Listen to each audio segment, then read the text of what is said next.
All right, it is June 30th. It's the opening of free agency today.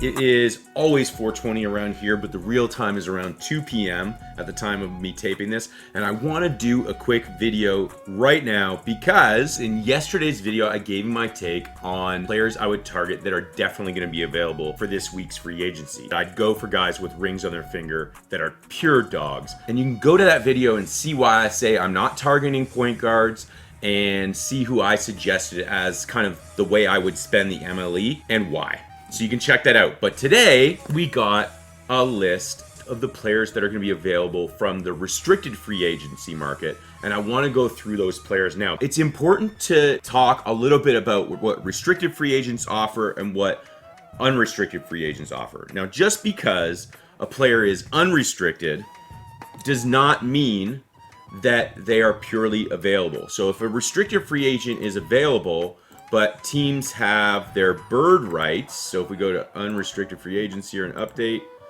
you can see James Harden, Philly has their bird rights. So they can go beyond the luxury tax or the salary cap, whatever, to sign these guys and give them fifth years and all sorts of stuff. So these players, like Delon Wright, for instance, we talked about yesterday, he's unrestricted. We can offer him money, but he was likely to be retained by Atlanta until they brought in DeJounte Murray. Bringing in DeJounte Murray means that Delon Wright might be available. So that's an important distinction. So just because someone's unrestricted doesn't mean they're not going to go right back to the team they came from. Now, in terms of restricted free agents, and there's a great list here, there always is, these players are a little different because unlike hockey, I totally had a freaking brain fart yesterday when I was talking about Divincenzo. When you go and make an offer sheet to a restricted free agent, the other team that has them can actually match that offer. They get like a first right of refusal. There is no draft pick compensation for them in the NBA. So that makes this list really interesting. And we need to cross-reference this list of awesome players with this list updated today. So here we go. I'm going to run down this list. So here we have player option guys, and you can pause the screen and see the guys that exercise their player options. We, of course, know Svi Mykhailiuk has exercised his player option. So he'll take up one of our 20 roster spots. And then we get to the next group of players that are team option guys. And you can see there's a lot of desirable players here that we'd love to have that have had their team options exercised. Now, declined or extended, we had Robert Covington and Zubac. So those guys are off the market. Declined in general. Now, this is an important one because just because a player's on this list doesn't mean the original team isn't going to retain them. For instance, Lou Dort is a good example here. So Lou declined because the team didn't want to offend him by making him come back for so little money. But trust me, he's valued in OKC. Sam Presti's no fool. He will be retained by OKC. So these guys are interesting, but they'll probably be retained. The one exception to this, or two exceptions, are Luka Garza, who I'm not that interested in, even though he's got a great motor and a wide big man. I like that about him. He could be interesting, but I don't want more youth. As I said in the last video, I want more veteran presence. So I like Bielitsa here as a big man. The one exception here is I love Kessler Edwards. So Brooklyn did not extend their option on him, and they did not give him a qualifying offer. So I think he would be a cool target. If you want to develop a player, I would go get Kessler Edwards. He just played with Kevin Durant and James Harden, Kyrie Irving for a year. He just played under Steve Nash. I think he's a fantastic guy to go develop. I would make a roster spot on the 20 for Kessler Edwards. I would go get him. Now, here's where it gets super interesting. Here's the restricted free agents who have had qualifying offers. So the guys on the top, so anybody talking about Amir Coffey would be a great guy. Nick Claxton would be a great guy in the price range that we can look at. Caleb Martin, Cody Martin, both. Colin Sexton, Anthony Simmons, Lonnie Walker, Joe Wieskamp even, good player. These are guys that have had qualifying offers. Don't expect to see them on the Raptors, guys. Any rumors involving those players who have received qualifying offers are just rumors. It's not going to happen unless we offer them the moon, and we can't afford to offer them the moon. Any offers will probably be matched unless it's by teams that have a ton of money. That's why Jalen Brunson might get taken away from the Mavericks. That's why New York is creating cap space, apparently, is for Brunson. I don't know why they're not going for Zach LaVine, but whatever. We'll see what they do in New York. The guys at the bottom become a little more interesting. So I want to go through these player by player. These are players we could very much get simply by offering them some of our money that we have. We have a little bit of cap space, but we also have mid-level exception.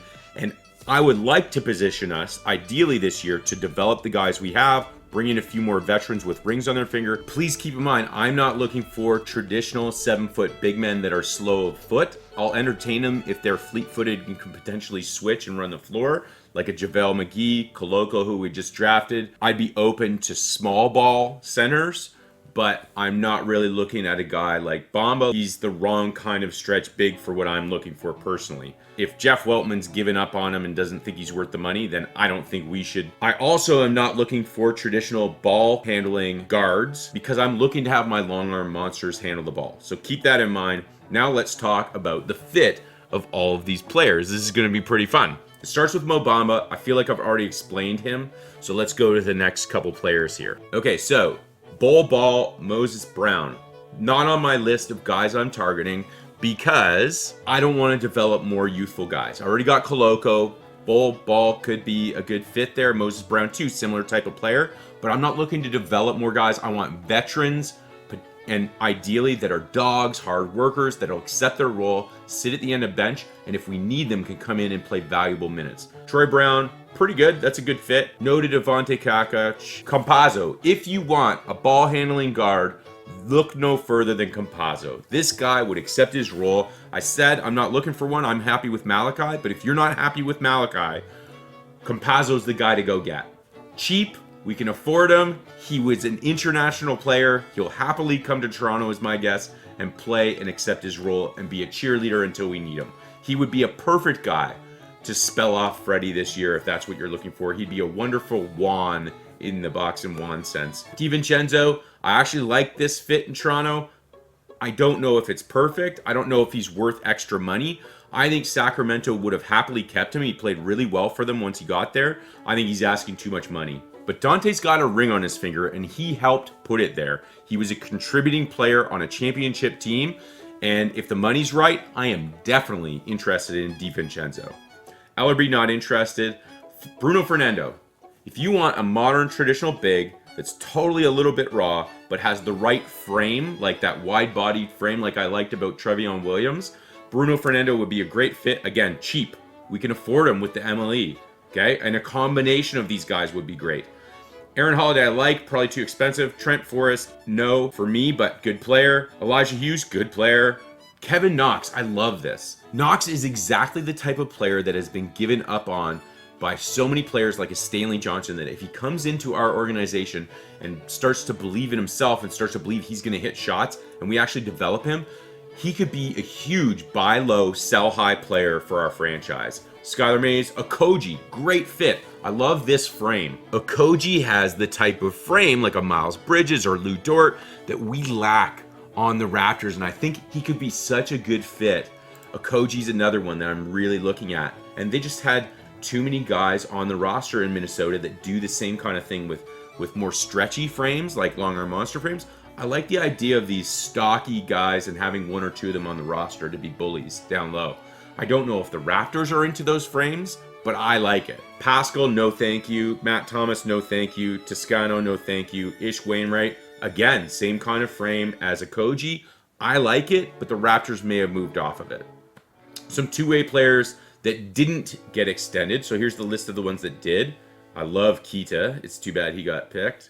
Although, again, like I said before, I'm not looking to develop players here. You'll notice there's a few from our list there. Of the guys that didn't get stuff extended, let me just look. I haven't looked at this list yet, so let me just see if there's anybody I really like. Brzezikis is interesting. There's a journeyman guy who's not on Orlando anymore, only because they have such depth of young guys that they need to keep the roster spots for them, and Brzezikis is not going to play there. He made it onto their roster last year out of training camp and summer league, and he was a good factor for them. He's a motor guy, and I really like guys like that off the bench. He can shoot And he's an interesting one. He'd probably be the only one on that whole list.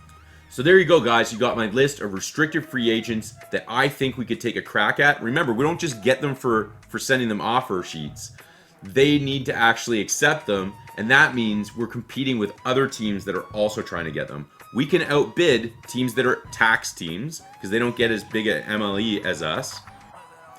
But we are on the level playing field money-wise with all the teams that are non-tax, and the teams that are under the cap, we can outbid them because they get less money to burn on mid-level exceptions. However, they have regular money to spend. So the question is, can we offer them enough money? And the second thing is, do they want to play in Toronto? So an international guy like Campazzo, more likely to come here. A guy like Kevin Knox, who's a reclamation project but from the States, he's more likely to go to a team in the States willing to develop him, like a San Antonio or Detroit or something like that. Anyway, cheers. Kawhi, what do you think of my list, buddy? Okay, will you send us Amir coffee, pretty please? Tell him not to sign with you guys. This is Chef's Kiss approved. Mwah!